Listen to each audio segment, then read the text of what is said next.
जमाने में लड़कियां पैदा होती थी तो लड़कियों का बाप अपने हाथ से अपनी बेटी का गला दबा करके उसको कब्र में दफन कर देता था। अपने हाथ से बेटियों को धक्का दे करके गड्ढे में डाल देता था और जिंदा गाड़ देता था। उस समाज में ये जुल्म भी होता था। कुरान में अल्लाह बयान करता है वइज़ा बुशिरा अहदुहुम बिल उन्सा ज़ल्ल वजहुहु मुस्वद्दन व हुवा कज़ीम। जब किसी बाप के घर में लड़की पैदा होती थी तो लड़की के बाप का चेहरा काला पड़ जाता था। यतवारा मिनल कौमी मिन सुई मा बुशिरा बिही, वो बेचारा अपना चेहरा अपनी कौम को दिखाता नहीं था। अयुमसिकुहु अला हुनिन अम यदुस्सुहु फित तुराब, उसके सामने दो रास्ता होता था। अगर बेटी को पाले तो समाज में जलील होना पड़ेगा, और दूसरा रास्ता ये कि अपने हाथों से अपनी बेटी को जमीन के अंदर दफन कर दे, गाड़ दे। बेटियों को गाड़ दिया जाता था। ओ मेरी प्यारी माओ बहनों, आज तुम सवाल करते हो कि इस्लाम ने हमको क्या दिया है, और मैं तुमको बताता हूँ इस्लाम ने तुमको जीने का अधिकार दिया है। 1400 साल पहले अरब की धरती पर और मक्के की धरती पर लड़कियों को पैदा होने के बाद मार दिया जाता था। मेरे नबी दुनिया में आए, आपने इस रिवाज को खत्म किया। आपने दुनिया वालों को बताया बेटी कलंक नहीं है, बेटी पाप नहीं है, बेटी बोझ नहीं है, बेटी तो रहमत बन करके आती है। आपने बेटी को कत्ल करने वाले बाप से कहा वइज़ल मऊदतु सुइलत बिअय्यि ज़म्बिन क़ुतिलत, ऐ बेटियों के कातिलों, ऐ बेटियों को कत्ल करने वालों, कल कयामत के दिन अल्लाह की बारगाह में तुमको हिसाब देना पड़ेगा। तुमने बेटी को क्यों मारा, तुमने बेटी को क्यों कत्ल किया, तुम्हें अल्लाह के हिसाब देना पड़ेगा। मेरे नबी ने दुनिया वालों को यह भी पैगाम दिया, मन आला जारियतैनी, जिसको अल्लाह ने 2 बेटियां दे दी और 2 बेटियों को उसने अच्छे तरीके से पाला पोसा, यहाँ तक के बेटियां जवान हो गई। जा यौमल क़ियामति अना व हुवा कहातैन, आपने अपनी दोनों उंगलियों से इशारा करके फरमाया कि 2 बेटियों की परवरिश करने वाला कल क़यामत के दिन अपने नबी के साथ जन्नत में जाएगा। जिस तरीके से ये दोनों उंगलियां एक दूसरे के साथ जुड़ी हुई हैं, वो जन्नत में अपने नबी के साथ जाएगा। जब मेरी तीसरी बेटी पैदा हुई तो मेरे बास दोस्तों ने कहा कि आपकी तो जन्नत पक्की हो गई।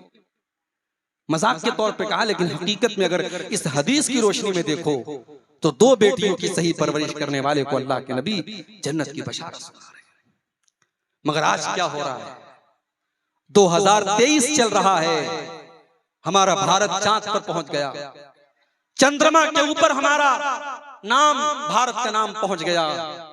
मगर आज 2023 में भी भारत के अंदर सरकार को स्कीम निकालनी पड़ती है, बेटी पढ़ाओ बेटी बचाओ। बेटी बचाओ का नारा क्यों लगाना पड़ता है, कभी आपने गौर किया? क्योंकि हर साल हमारे भारत देश में हजारों नहीं लाखों की तादाद में बेटियां अपनी मां के पेट में एबॉर्शन के जरिए मार दी जाती। डॉक्टरों के यहाँ लिखा हुआ देखा होगा आपने, हमारे यहाँ लिंग की जांच करना अपराध है। हमारे यहाँ यानी माँ के पेट में लड़का है कि लड़की, हमारे यहाँ जांच नहीं होती है, लिखा होता है। मगर टेबल के नीचे डॉक्टर लोग भी सेटिंग कर लेते हैं, अल्ट्रासाउंड होता है, पता चला लड़की पैदा होने वाली है।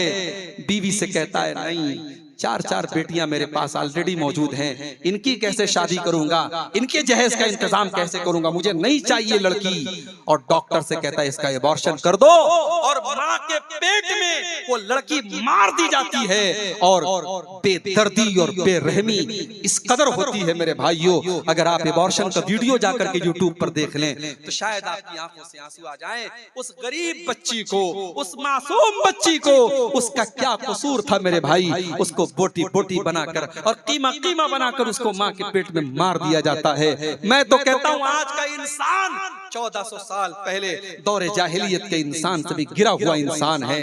कम से कम उस दौर का इंसान अपनी बेटी को पैदा होने देता था, बेटी को दुनिया की शक्ल देखने देता था। आज का इंसान इतना जालिम है, अपनी बेटी को पैदा भी होने नहीं देता। बेटी पैदा होती ही, बेटी के पैदा होने के पहले ही माँ के पेट में बेटी को काट काट के उसके टुकड़े टुकड़े करके मार दिया जाता है। मेरे भाइयों, अल्लाह कह रहा है खबरदार अपनी औलाद को कत्ल। और एक बात और कहूंगा, शेरशाबादी कौम में तालीम की बड़ी कमी है। ठीक है, आपके यहाँ बहुत माशाअल्लाह डॉक्टर भी हुए, इंजीनियर भी हुए, आप ही की बिरादरी के एक आलिम मदीना मुनव्वरा में उन्होंने दर्स भी दिया, डॉक्टर अमानुल्लाह मदनी। ये सारी चीजें उपलब्धि है हमारे पास, मगर आज और अगर आप बात करें हमारी इस बिरादरी में आज तालीम की बड़ी कमी है। बेटा जहां कुछ करने के काबिल हुआ 14-15 साल का, बाप ने जल्दी से काम पे लगा। बेटा पढ़ने में तेज था, उसके अंदर टैलेंट कूट कूट करके भरा था, वो डॉक्टर बन सकता था, वो इंजीनियर बन सकता था, वो वकील बन सकता था, मगर बाप ने ये सोचा नहीं, बेटा बड़ा हो गया, अब कमा के लाए, पहले हमें कुछ आसानी आ जाए। बाप ने बेटे की पढ़ाई छुड़ा दी और बेटे को अपने साथ काम पे लगा दिया। माफ करना मेरे भाइयों, औलाद को कत्ल करने का मतलब यही नहीं है कि उसके गले पे छुरी चला दी जाए। औलाद को कत्ल करने का मतलब ये भी है कि उसको पढ़ाई और एजुकेशन और शिक्षा के अधिकार से महरूम कर दिया जाए। अगर आपका बच्चा और आपकी बच्ची पढ़ाई में तेज है और पढ़ने में वो इंटरेस्ट रखता है और आप अपने फायदे के लिए उसकी पढ़ाई छुड़ा रहे हैं, तो ये भी औलाद को कत्ल करना है।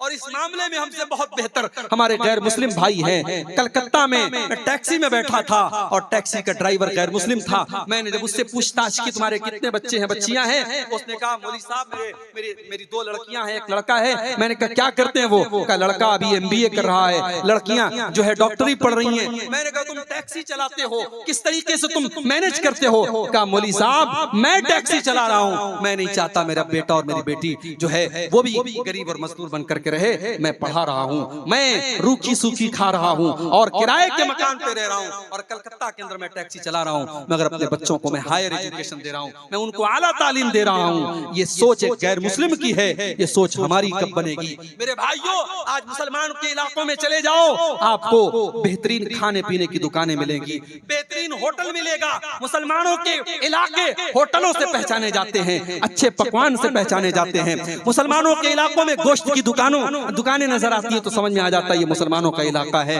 गैर मुस्लिमों के इलाके में चले जाओ, एक से एक स्कूल आपको मिल जाएंगे, एक से एक कॉलेज मिल जाएगा, एक से एक तालीमी इदारे मिल जाएंगे। हमारी कौम तालीम में बहुत पीछे है।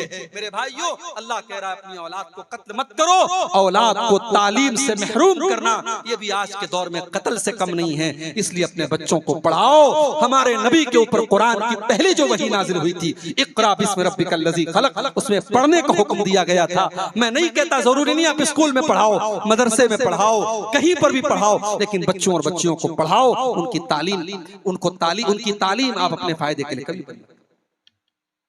6 चीजें हो गई। 7वीं चीज, वला तक़रबुज़्ज़िना इन्नहु काना फ़ाहिशतन व साअ सबीला। और ऐ मेरे बंदो, तुम ज़िना के करीब भी न जाना, तुम ज़िना के पास भी न जाना। हाय हाय, अल्लाह ये भी तो कह सकता था ज़िना मत करो, अल्लाह ने ये नहीं कहा।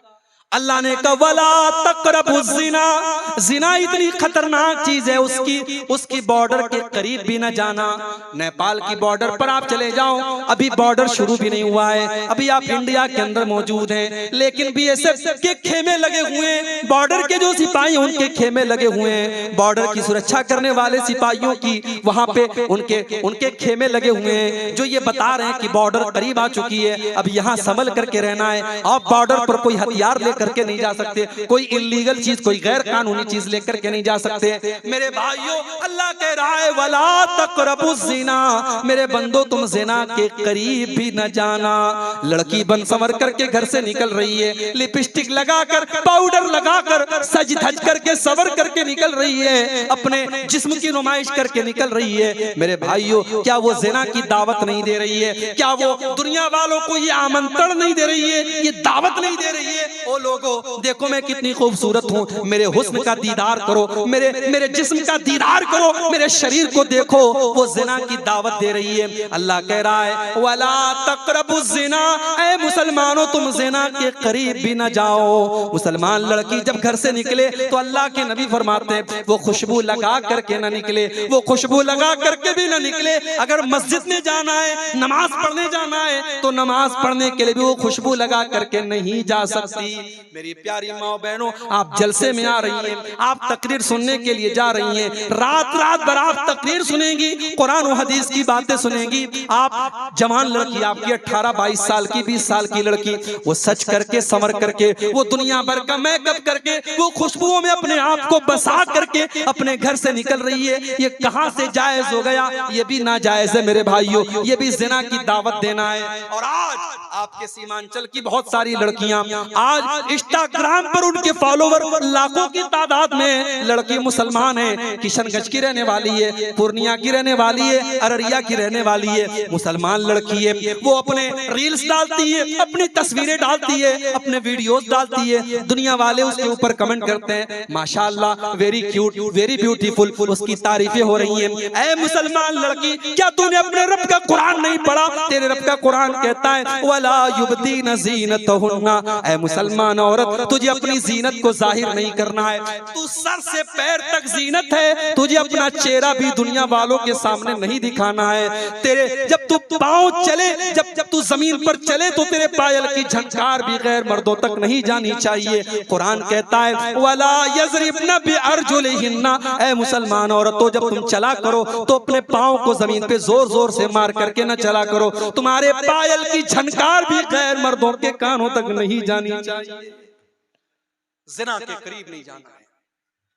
घर में ज्वाइंट फैमिली सिस्टम है, देवर भी उसी घर में रहता है, भाभी भी उसी घर में रहती है। भाभी किचन में काम कर रही है, देवर जाके हंसी मजाक कर रहा है, भाभी को टच कर रहा है, भाभी को छू रहा है, भाभी से वल्गर बातें कर रहा है, भाभी को भी कोई फर्क नहीं पड़ रहा है। भाभी देवर के सामने जैसे तैसे बैठी हुई है, जैसे तैसे अपने कपड़े को संभाल भी नहीं रही है। क्या ये ज़िना की दावत देना नहीं है? मेरे भाइयों, अल्लाह के नबी फरमाते हैं इय्याकुम वद्दुखूल अलन निसा, जो औरतें तुम्हारे लिए गैर महरम है, गैर महरम औरतों से अकेले में न मिला करो, तन्हाई में न मिला करो। देवर अपनी भाभी से अकेले में न मिले, जीजा अपनी साली से अकेले में न मिले, तन्हाई में न मिले। क्यों? साहबा ने पूछा अल्लाह के नबी, क्या देवर अपनी भाभी से भी नहीं मिल सकता? क्या जीजा अपनी साली से भी नहीं मिल सकता? आपने फरमाया अलहम अल मौत, देवर अपनी भाभी के लिए मौत के समान है, जीजा अपनी साली के लिए मौत के समान है। आज कितने रिश्तों में, आज जीजा साली के दरमियान अवैध संबंध चल रहे हैं, कितने घरों में भाभी और देवर के बीच में नाजायज ताल्लुकात पनप रहे हैं। मेरे भाइयों, कुरान कह रहा है वला तक़रबुज़ ज़िना, तुम ज़िना के करीब भी न जाना। ये तो देवर तो गैर महरम है। लड़की जवान हो गई, अपने सगे भाई के सामने भी, अपने बाप के सामने भी, अपने ससुर के सामने बहू को भी अपना दुपट्टा अपने सीने पर रखना है। ये नहीं कि चलो ये तो मेरा बाप है, ये तो मेरा भाई है, ये तो मेरा बेटा है। कुरान कहता है वल वल यज़रिबना बिखुमुरिहिन्ना अला जुयूबिहिन्ना, ऐ मुसलमान औरतों, अपने गरेबानों पर अपना दुपट्टा हमेशा रखा करो। अपने घर में अपने महरम रिश्तेदारों के सामने भी तुम्हें अपना दुपट्टा अपने सीने पर रखना है। लड़की कॉलेज जा रही है, ठीक है, कॉलेज में पढ़ाने वाला टीचर मर्द है, जेंट्स है, वहां उससे टीचर से बात करना है। लड़की दुकान पे सामान लेने गई, दुकानदार जेंट्स है, मर्द है, उससे बात करना है। किसी गैर महरम से बात करने की जरूरत पड़ गई, मोबाइल पर किसी कंपनी वाले का कॉल आ गया, किसी मर्द का कॉल आ गया, बात करना है। अब अल्लाह ने उस गैर महरम से, उस मर्द से औरत बात कैसे करेगी? अल्लाह ने उससे बात करने का सलीका भी कुरान में बताया। फरमाया फला तक़ज़ाना बिल क़ौलि फ़यत्मअल्लज़ी फ़ी क़ल्बिही मरज़ुन, ऐ मुसलमान औरत, किसी गैर महरम से तू ऐसे लहजे में बात न कर कि उसके दिल में तेरे लिए पुलाव पकने लगे, उसके लिए तेरे दिल में उम्मीदें पलने लगे। तू कड़क लहजे में बात कर, तू सख्ती के साथ बात कर। तू किसी से मोबाइल पर भी अगर कभी बात करे तो तेरी बात में नरमी नहीं होनी चाहिए, तेरी बात में मिठास नहीं होनी चाहिए। सोशल मीडिया का जमाना है, लड़कियों की आईडी है फेसबुक के ऊपर, इंस्टाग्राम के ऊपर, इंस्टाग्राम की चैटिंग में आकर के लड़का कहता है अस्सलाम वालेकुम मेरी बहन, ये कहती है वालेकुम अस्सलाम मेरे भाई। कभी अपने सगे भाई से इतने प्यार से बात नहीं की थी जितने ये इंस्टाग्राम वाले भाई से बात कर रही। तो 4 दिन तक वो भाई रहता है, फिर वो कहता है तुम्हारी आवाज सुनने का मन कर रहा है। ये इधर से वॉइस आवाज भेजती है, अपनी आवाज में कुछ बोल करके भेजती है। माशाअल्लाह तुम्हारी आवाज तो बहुत खूबसूरत है, हालांकि निहायत बेकार आवाज है, मगर यहाँ तो पुलाव पक रही है इश्क और मोहब्बत की। लड़की की तारीफ करता है, लड़की खुशी के मारे फूले नहीं समा रही है, फिर फोटो भी भेज रही है, फिर वीडियो भी भेज रही है, फिर मुलाकात का अपॉइंटमेंट भी मिल जाता है, लड़का लड़की मुलाकात भी करते हैं, और व्हाट्सएप और फेसबुक और इंस्टाग्राम की एक चैटिंग होटल के किसी कमरे में जाकर के बंद होती है। मेरे भाइयों, ये सोशल मीडिया का इस्तेमाल, मैं ये तो नहीं कहता कि लड़कियों के लिए हराम है, मगर मेरी बहनों, अगर आपने जरा से भी अगर किसी को अपनी उंगली पकड़ाई तो कलाई पकड़ने में देर नहीं लगेगी।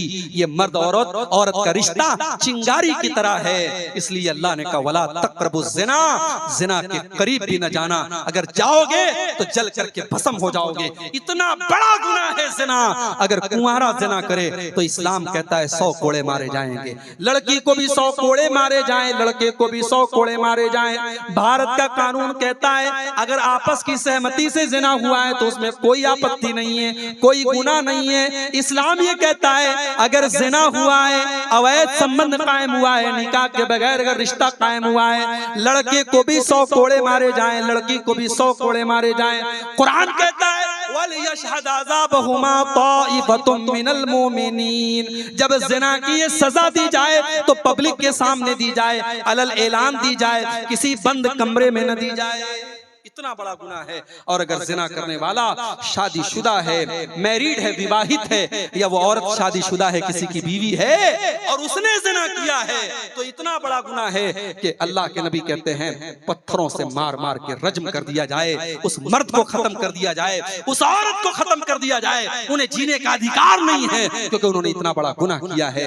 लेकिन ये बात याद रखिए, ये सजा इस्लामी कानून के तहत दी जाएगी। आज हमारे मुल्क में चूंकि हमारे मुल्क का अपना कानून चलता है, अगर हमारे गांव वगैरह में अगर इस तरीके की कोई घटना हो जाए तो हम उसमें ये नहीं कि हम ये कानून नाफिज कर देंगे और सजाए मौत दे देंगे।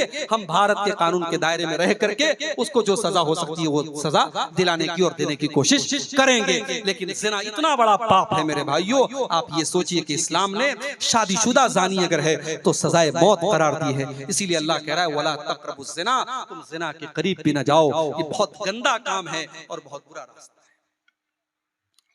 7 चीजें हो गई। नंबर 8, वला तक़्तुलुन नफ्सल्लती हर्रमल्लाहु इल्ला बिल हक़्क़ि, किसी निर्दोष की हत्या न करना, किसी बेकसूर को कत्ल न करना, जिसको कत्ल करने की इजाजत इस्लाम ने तुमको नहीं दी है। फलस्तीन का मामला चल रहा है, हमें मालूम नहीं अंदर कौन कौन सी बातें। कहने वाले तो ये भी कहते हैं कि हमास नाम की जो एक तंजीम ऑर्गेनाइजेशन है, ये साल 2 साल में एक हमला कर दिया इसराइल के ऊपर। इसराइल हमास के मुकाबले में बहुत ज्यादा पावरफुल है।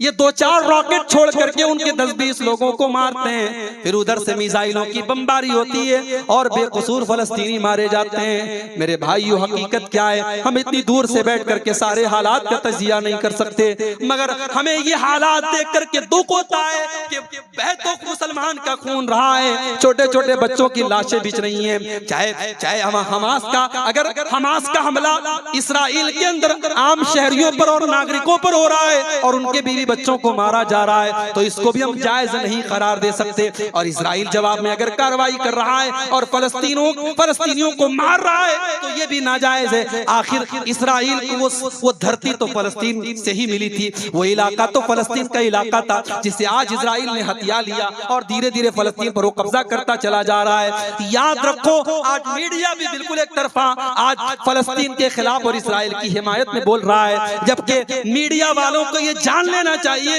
इसी भारत में एक बहुत बड़े नेता हुए थे अटल बिहारी वाजपेयी। वो कांग्रेस के नेता नहीं थे, बीजेपी के नेता थे, उनकी विचारधारा अलग थी। उन्होंने उस दौर में एक बयान दिया था जो बहुत वायरल हो रहा है। उन्होंने कहा था कि भारत फलस्तीन के साथ खड़ा है और भारत का ये मानना है कि फलस्तीनियों को उनका हक मिलना चाहिए। आज हमारी हुकूमतों के मेयार बदल गए, आज मीडिया की जबान बदल गई। काश मीडिया वालों को कुरान की आयत कोई जा करके बता दे, इस्लाम के ऊपर आतंकवाद का लेबल लगाने वालों, इस्लाम किसी आतंकवाद की दावत नहीं देता। इस्लाम तो कहता है वला तक़्तुलुन नफ्सल्लती हर्रमल्लाहु इल्ला बिल हक़्क़ि, किसी निर्दोष की हत्या करने का तुम्हें अधिकार नहीं है।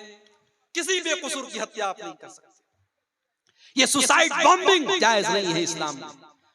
कोई गया किसी शॉपिंग मॉल में अपने आप को उड़ा दिया, 100 लोगों को मार दिया, ये इस्लाम में जायज नहीं है मेरे भाइयों। किसी एक बेकसूर की हत्या पूरी मानवता की हत्या है, कुरान ये कहता है। इंसान की जान की ये वैल्यू है इस्लाम के अंदर। अगर किसी एक इंसान की किसी ने हत्या कर दी तो हत्यारे को बदले में हत्या की जाएगी, कातिल को कत्ल किया जाएगा। वमन कुतिल मज़लूमन फ़क़द जअलना लिवलिय्यिही सुल्ताना फला युस्रिफ फिल क़त्ल इन्नहु काना मंसूरा। अगर कोई कत्ल हो गया तो उसके घर वालों को अल्लाह ने इजाजत दी है कि चाहे तो वो कातिल को कत्ल करवा दे, चाहे तो वो कातिल को कत्ल करवा दे, और चाहे तो कत्ल के बदले एक बहुत बड़ा अमाउंट जिसको दियत कहा जाता है वो दियत ले ले। ये अधिकार अल्लाह ताला ने जो इंसान कत्ल हुआ है, जो मकतूल है, उसके घर वालों को दिया है। तो ये 8वां हुक्म है मेरे भाइयों कि किसी की हत्या करने की हमें इजाजत नहीं। नंबर 9, वला तक़रबू मालल यतीम इल्ला बिल्लती हिया अहसन, और यतीम के माल के करीब न जाना, किसी यतीम का माल न हथियाना। हाय हाय, आज यतीमों के नाम पे बड़े बड़े इदारे चल रहे हैं और यतीमों के नाम पे बाहर से पैसा आ रहा है। यतीमों का पैसा लोगों की पॉकेट में जा रहा है, लोगों के पेट में जा रहा है। अगर किसी यतीम का माल आपने नाजायज तरीके से खाया, कुरान कहता है इन्नल्लज़ीना याकुलूना अम्वालल यतामा ज़ुल्मन इन्नमा याकुलूना फी बुतूनिहिम नारा। जो लोग यतीम का माल नाजायज तरीके से अपने पेट में भरते हैं वो जहन्नम की आग अपने पेट में भर रहे हैं। वसयस्लौना सईरा, और अनकरीब वो जहन्नम की आग में डाले जाएंगे। यतीम बेचारा बेसहारा होता है, उसका बाप नहीं होता। कोई थप्पड़ लगा के निकल जाए, कोई पूछने वाला नहीं तुझे थप्पड़ क्यों मारा गया।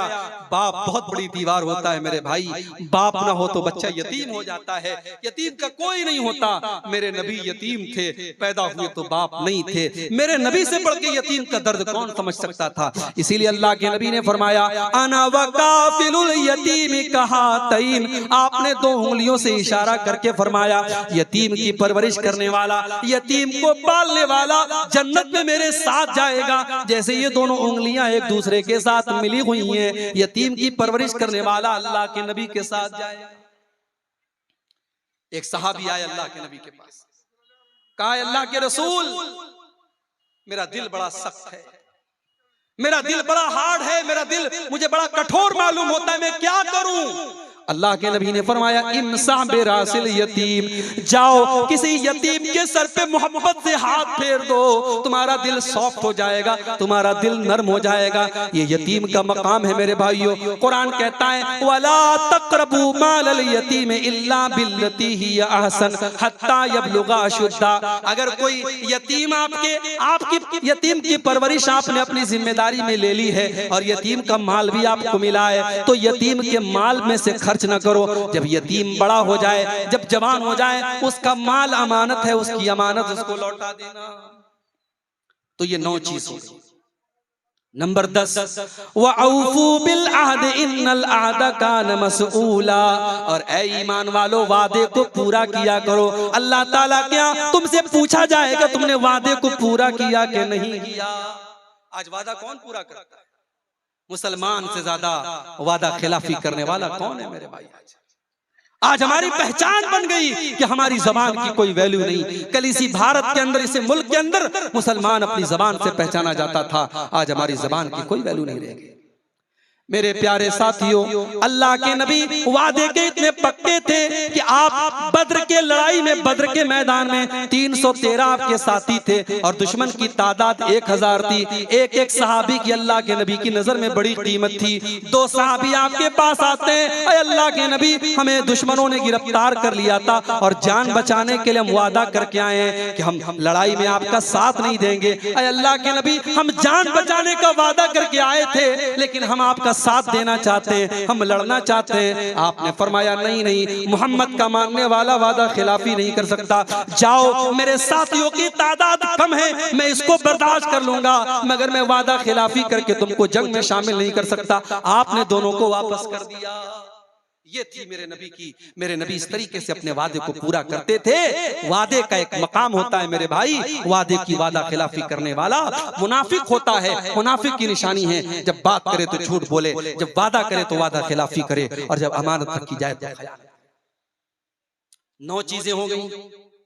10वीं चीज फरमाया वऔफू बिल कौल इज़ा वऔफू बिल कैल इज़ा किल्तुम वज़िनू बिल क़िस्तासिल मुस्तक़ीम। और ऐ ईमान वालो, जब तुम कोई सामान नाप करके दिया करो तो पूरा पूरा नाप करके दिया करो, उसमें कोई कमी न किया करो। वज़िनू बिल क़िस्तासिल मुस्तक़ीम, और तुम्हारा तराजू बिल्कुल सही होना चाहिए। आज मुसलमान का तराजू भी सही नहीं, उसकी नाप तौल भी सही नहीं।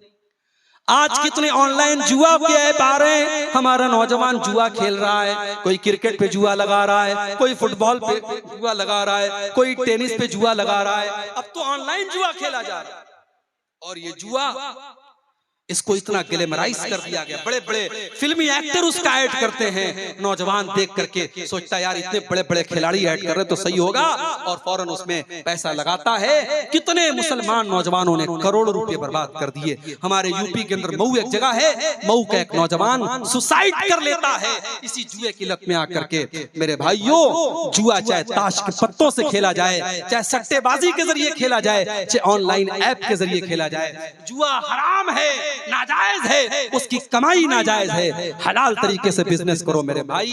अल्लाह कह रहा है ज़ालिका खैरुन व अहसनु तावीला। नाजायज तरीके से अगर तुम पैसा कमा भी लोगे, वो पैसा तुम्हें अच्छे अंजाम तक नहीं पहुंचा पाएगा। हलाल तरीके से पैसा कमाओ, जायज तरीके से पैसा कमाओ, इसका अंजाम बेहतर है। उसके बाद फरमाया वला तक़्फ़ु मा लैसा लक बिही इल्म, वला तक़्फ़ु मा लैसा लक बिही इल्म। जिस चीज की तुम्हें जानकारी नहीं है, उस चीज के पीछे मत पड़ो। इन्नस्समा वल बसरा वल फुआद कुल्लु उलाइका कान अन्हु मसऊला।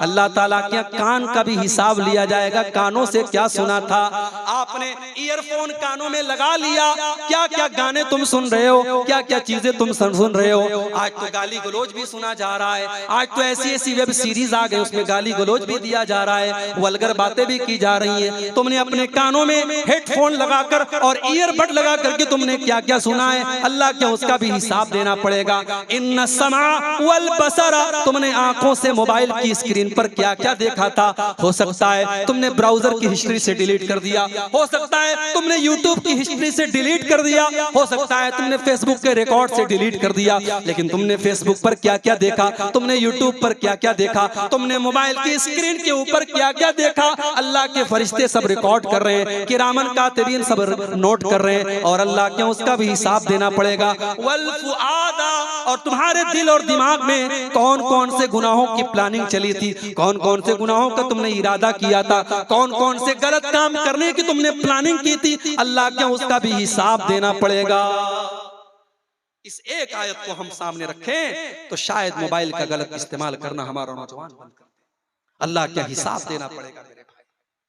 कहीं ऐसा ना हो कि हमारे मोबाइल का गलत इस्तेमाल हमारी नेकियों को बर्बाद कर दे, हमारी नमाजों को बर्बाद कर दे, हमारे हज और उम्रे को बर्बाद कर दे। बड़ा नाजुक दौर है मेरे भाई। 3 साल के बच्चे से लेकर के 70 साल का बूढ़ा आज मोबाइल इस्तेमाल कर रहा है, और वो क्या देख रहा है मोबाइल पर, वो या तो उसका मोबाइल जानता है या उसका रब जानता है, और अल्लाह सब हिसाब लेगा। इन्ना समा वल बसर वल फुआद कुल्लु उलाइका कान अन्हु मसऊला। तुम कानों से, आंखों से और दिल से क्या कर रहे हो, सबका हिसाब देना पड़ेगा। नंबर 14 वला तमशी फिल अर्ज़ि मरहा, और जमीन में तुम अकड़ करके न चला करो।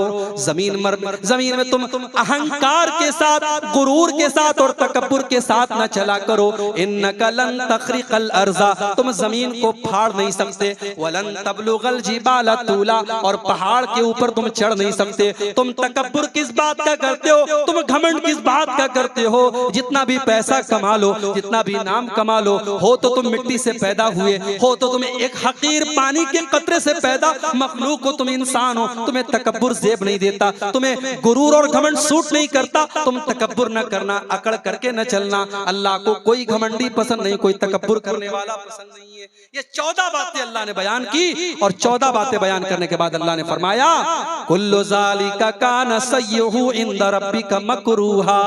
मेरे बंदो, ये 14 बातें मैंने बयान कर दी हैं। इसमें जो गलत बातें, इसमें जिन बातों से तुमको मना किया गया है, वो अल्लाह ताला को बहुत ज्यादा नापसंद है, उनसे बच करके रहना। ज़ालिका मिम्मा औहा इलैका रब्बुका मिनल हिक्मा, ऐ नबी ये हिकमत की बातें हैं जो आपका रब आपको बता रहा है। वला तजअल मअल्लाहि इलाहन आखर, और ऐ नबी 15वीं नसीहत ये है, 15वां हुक्म ये है कि आप अल्लाह के साथ, ऐ कुरान पढ़ने वाले, तू अल्लाह के साथ किसी और को शरीक मत करना। वला तजअल मअल्लाहि इलाहन आखर फतुल्का फी जहन्नम मलूमम मदहूरा, तो अल्लाह के साथ किसी को शरीक न करना, वरना जहन्नम के अंदर डाल दिया जाएगा। पहली नसीहत भी यही थी कि शिर्क मत करना, और 15वीं नसीहत भी यही है कि शिर्क मत करना। मतलब ये हुआ कि हमारी जिंदगी में भी तौहीद रहनी चाहिए, और मरते दम तक तौहीद रहनी चाहिए। हमारा खात्मा भी तौहीद पर होना चाहिए। सारी जिंदगी हम तौहीद पर रहे, और खात्मे के टाइम अगर हमने शिर्क कर दिया तो हम बर्बाद हो जाएंगे। इसलिए पहली नसीहत भी ये थी कि अल्लाह के साथ किसी को शरीक मत करना, और 15वीं नसीहत भी यही है कि अल्लाह के साथ किसी को शरीक मत करना।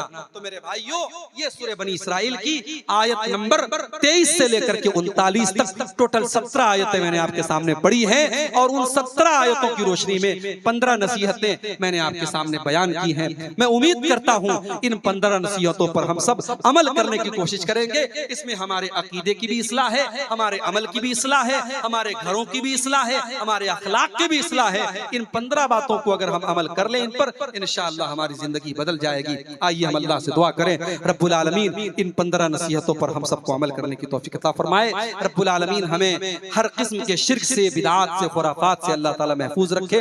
रब्बुल आलमीन जो हमें बीमार है उनको शिफा अता फरमाए। रब्बुल आलमीन कहने सुनने से ज्यादा अमल की तौफीक अता फरमाए। आमीन व आखिर दावाना अल्हम्दुलिल्लाहि रब्बिल आलमीन। वस्सलामु अलैकुम व रहमतुल्लाह। उनको उम्मीद थी जिस चंदे की, उतना चंदा नहीं हो पाया है। मेरी आप सबसे बड़े प्यार से, बड़ी मोहब्बत से, बड़े अदब से गुजारिश है कि जितना हो सके कम से कम 10-10 रुपया आप जाते हुए इस इदारे का ताउन करके जाएं तो एक बड़ा योगदान और ताउन हो जाएगा। अल्लाह ताला आपके चंदे को, आपके दान को कबूल फरमाए। मैं एक नात पढ़ के आपसे इजाजत लेता हूँ। वो शहरे मोहब्बत जहां मुस्तफा है, वहीं घर बनाने को दिल चाहता है। वो शहरे मोहब्बत जहां मुस्तफा है, वहीं घर बनाने को दिल चाहता है। वो सोने से कंकर, वो चांदी सी मिट्टी, वो सोने से कंकर, वो चांदी सी मिट्टी, नजर में बसाने को दिल चाहता है। जो पूछा नबी ने कि कुछ घर भी छोड़ा, तो सिद्दीक़ अकबर के होंठों पे आया। जो पूछा नबी ने कि कुछ घर भी छोड़ा, तो सिद्दीक़ अकबर के होंठों पे आया।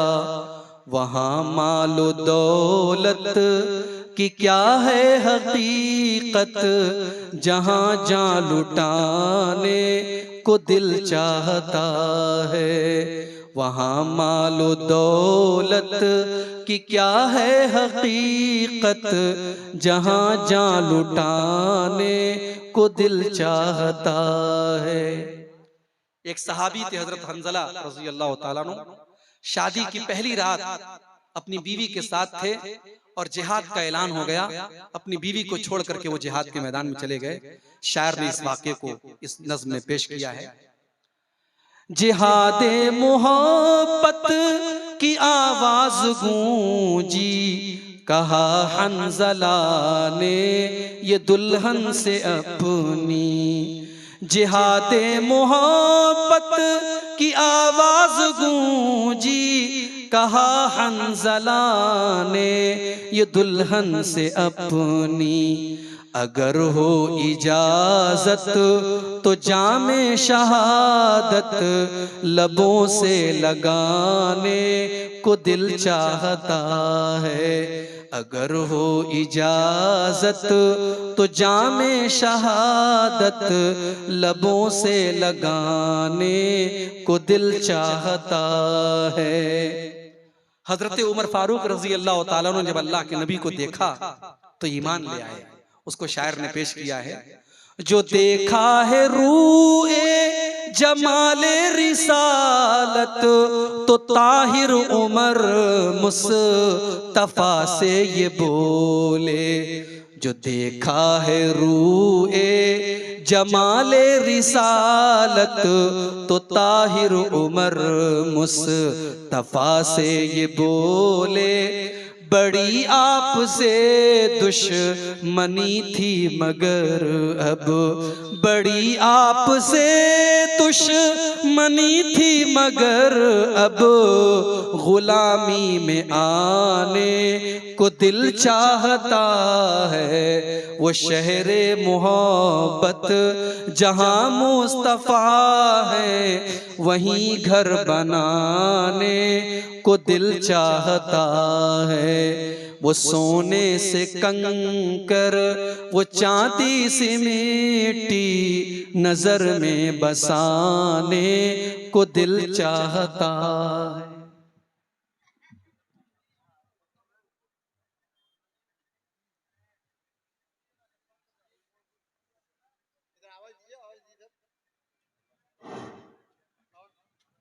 अस्सलामु अलैकुम व रहमतुल्लाहि व बरकातुहू। माशाअल्लाह जज़ाकल्लाह। ये थे फजीलतुल शेख डॉक्टर अब्दुल गफ्फार सलाफी साहब जो हमारे बीच खिताब फरमा रहे थे, जिनकी शख्सियत हमसे मोहताज तारुफ नहीं है। और अब इनके बाद मैं एक 2-3 मिनट के लिए शहादत को बुलाऊं कि वो आए स्टेज पर और नात या हम्द शरीफ गुनगुनाएं।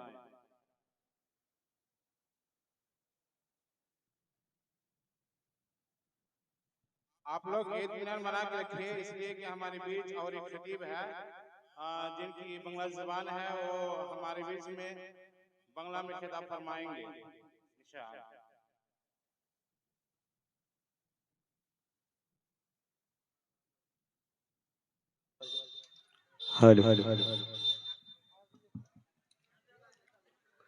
अस्सलामु अलैकुम व रहमतुल्लाहि व बरकातुहू। आइए हज़रात गिरामी, इस दौर के हवाले से चंद असार पेशे खिदमत है, मुलाहिज़ा करें। सूरज से यूं आँख मिलाना, सूरज से यूं आँख मिलाना मुश्किल क्या नामुमकिन है। सूरज से यूं आँख मिलाना मुश्किल क्या नामुमकिन है। दुनिया से इदारों और इन मदरसों के ताउन के लिए, उनके चंदे के लिए, उनको जिंदा रखने के लिए ये प्रोग्राम होते हैं। हम ये भी जानते हैं कि इन प्रोग्रामों में बहुत सारी इस्लाह की भी जरूरत है। कई मर्तबा जमीयत के जरिए ऐलान हुआ कि रात के प्रोग्राम नहीं होने चाहिए, दुकानें नहीं लगनी चाहिए, मर्दों और औरतों का इख्तिलात नहीं होना चाहिए, मगर भाग के वही तीन बात जमीयत अपना ऐलान करती रहती है और जलसे वाले अपने उस पुराने तरीके पर अभी भी चल रहे हैं। न जाने कितनी तकरीरों में खुद मैंने ये बातें बयान की कि भाई जलसों को आप सुधारिए, इस्लाह की कोशिश कीजिए। हमारे यूपी में भी चलते थे रात भर प्रोग्राम, मगर अब माहौल नहीं है, अब मिजाज नहीं है। 12 बजे तक मैक्सिमम 1 बजे तक प्रोग्राम खत्म। ऐसे प्रोग्राम का क्या मतलब है कि आप रात भर तकरीर सुने और सुबह फजर की नमाज में चंद लोग मस्जिद में नजर आए और जो बेचारे फजर पढ़ने वाले हैं उनकी भी फजर छूट जाए। ये कोई अकलमंदी नहीं है मेरे भाई, ये दीनी प्रोग्राम है, ये दीनी जलसा है। इसका मकसद है कि हम यहां से कुछ इस्लाह का जज्बा लेकर के उठें। अगर आपका जलसे में आने का मकसद तफरीह करना है, जलसे मत कराइए। और हमारे ये चैनल वाले भाई ये नाराज ना हो, मैंने अगर मना किया है चैनलों को रिकॉर्डिंग करने से तो उसकी भी बहुत बड़ी वजह है और बड़ी माकूल वजह है। प्रोग्रामों में मैं आता हूं, 50 चैनल वाले रिकॉर्डिंग कर रहे हैं। अब जाहिर है कि हर चैनल वाले को न मैं जानता हूं और न मेरी मुलाकात है। तकरीर मैं कुछ कर रहा हूं, बात मेरी कुछ है, और आप उस तकरीर को यूट्यूब पर अपने व्यू के लिए और अपनी शोहरत के लिए आप कुछ और रंग उसमें दे रहे। कोई भड़काऊ आपने टॉपिक दे दिया, किसी नंगी औरत की तस्वीर आपने लगा दी। मैंने जिना के ऊपर तकरीर की, आपने थंबनेल के ऊपर एक लड़की और लड़के की तस्वीर, आपने नंगे मर्द औरत की तस्वीर लगा दी। लोग मुझे फोन करके पूछते मौलाना आपकी तकरीर में ये तस्वीरें आ रही हैं, आपकी परमिशन से आ रही हैं, आपकी इजाजत से आ रही हैं।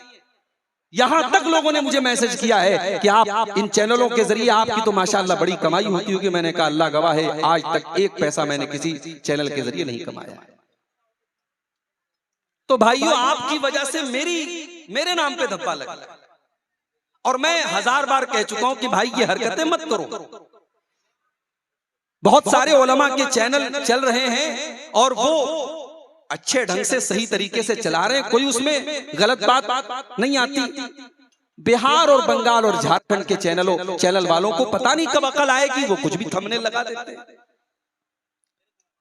आप अपने व्यू के लिए, अपने सब्सक्राइबर बढ़ाने के लिए, अपनी इनकम के लिए किसी आलिम और किसी मुकर्रिर की साख मत बिगाड़िए मेरे भाई। हर इंसान की अपनी एक रिस्पेक्ट होती है, अपनी एक इज्जत होती है, और चूंकि इतने सारे चैनल वाले होते हैं, सबको कंट्रोल नहीं कर सकते हम। हर एक चैनल वाले से हम ये वादा नहीं ले सकते कि आप इस तरीके का थंबनेल नहीं लगाएंगे। इसलिए मैंने जलसे वालों से कहा था कि आप मना कर दीजिए, पाबंदी लगा दीजिए। बहरहाल आज का मौजू बड़ा प्यारा है, बड़ा अहम मौजू है। हो सकता है आपको हंसने हंसाने का मौका न मिले, लेकिन अगर आप गौर से तकरीर सुनेंगे तो इंशाअल्लाह यहां से कुछ लेके जाएंगे, इतनी गारंटी मैं देता हूं। मैंने आपके सामने कुरान के 15वें पारे की सूरह बनी इसराइल की 2 आयतें पढ़ी। आयत नंबर 23 और 24। कुरान आपके घर में भी मौजूद होगा। अगर आप कुरान को तर्जमा के साथ, उसके अनुवाद के साथ, उसके मीनिंग के साथ अगर आपने नहीं पढ़ा है या नहीं पढ़ते हैं तो बहुत बड़ी बदनसीबी की बात है। अगर आप बंगला जानते हैं, बंगला में भी ट्रांसलेशन आता है, हिंदी जानते हैं, हिंदी में भी आता है, इंग्लिश में भी आता है, उर्दू में भी आता है। कुरान का 15वां पारा खोलिए और सूरह बनी इसराइल की आयत नंबर 23 से लेकर के 39 तक, 23 से लेकर के 39 तक, टोटल 17 आयतें हैं। इन्हीं 17 आयतों की तफसीर कह लीजिए, तशरीह कह लीजिए, एक्सप्लेनेशन कह लीजिए, व्याख्या कह लीजिए, मैं आज आपके सामने बयान करूंगा। सूरह बनी इसराइल की इन 17 आयतों में अल्लाह ताला ने हमें और आपको 15 नसीहतें बताई। 15 कीमती बातें बताई हैं, 15 ऐसी बातें बताई हैं कि अगर उनको हम अपना लें तो हमारी जिंदगी बदल सकती है, हमारा जीवन बदल सकता है, हम दुनिया और आखिरत में कामयाब हो सकते हैं। अब मैं आपसे एक वादा करवाना चाहता हूं कि आप ये 15 नसीहतें यहां से सुनने के बाद आप ये वादा कीजिए कि आप इंशाअल्लाह उसके ऊपर अमल करने की कोशिश करेंगे। सिर्फ एक कान से सुन करके दूसरे कान से उड़ा नहीं देना है। ये कुरान की नसीहत है, ये अल्लाह की नसीहत है। हमें इसको सुनना है, दिल में बसाना है और उस पर अमल करने की कोशिश करना है। दुआ कीजिए अल्लाह ताला हम सबको इसकी तौफीक अता फरमाए, आमीन। तो आइए कुरान का 15वां पारा खोलते हैं। वक़ज़ा रब्बुका अल्ला ताबुदू इल्ला इय्या, ये पहली नसीहत है। 15 नसीहतों में ये पहली नसीहत है। वक़ज़ा रब्बुका अल्ला ताबुदू इल्ला इय्या, तुम्हारे रब का, तुम्हारे परवरदिगार का ये हुक्म है, अल्लाह तबारक व तआला का ये हुक्म है कि इबादत अगर की जाएगी तो सिर्फ और सिर्फ उसी की जाएगी, उसके साथ किसी को शरीक नहीं किया जाएगा। ये पहली नसीहत है अल्लाह ताला, अल्लाह की इबादत में किसी और को शरीक नहीं करना। अब इबादत किसको कहते हैं? सिर्फ नमाज पढ़ने का नाम इबादत नहीं है, सिर्फ सजदा करने का नाम इबादत नहीं है। हर वो अमल जो हम अल्लाह को राजी करने के लिए करते हैं वो सब इबादत है, और वो अमल हम किसी और के लिए नहीं कर सकते। हम अल्लाह के नाम की कसम खाते हैं, अल्लाह के अलावा किसी और के नाम की कसम खाना हराम है, शिर्क है।